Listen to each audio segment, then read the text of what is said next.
The Sand Camel by Leonora Carrington. Two boys, A and B, lived in the forest with old grandmother.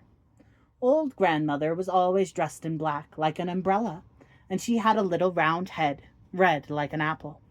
Her soap and her pajamas were also black, her favorite color. A and B went to play in the forest with the white sand. They made a camel.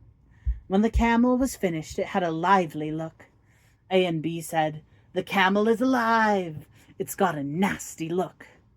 It was true, but the rain fell and the camel dissolved into a stream of sand.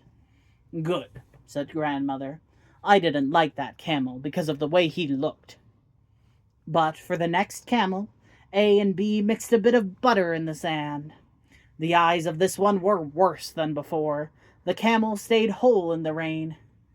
"If we do something magic, it will get up," said B.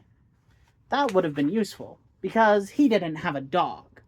So the crow came down from the tree and said, "Me, I know the magic thing that has to be done for the camel."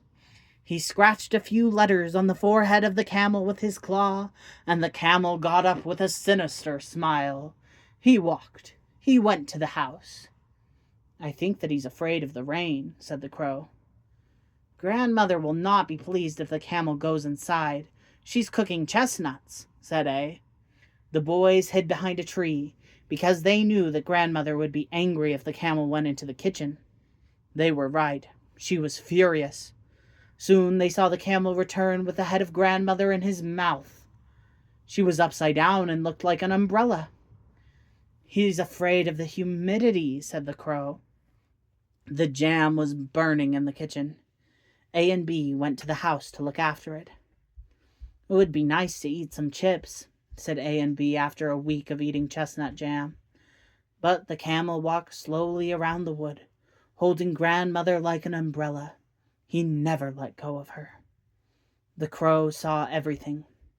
"You owe me the jewels of grandmother," said the crow, and took a big trunk of jewels from the house. "One has to use them." He hung all grandmother's jewels on the tree, and one must recognize that it looked very, very nice.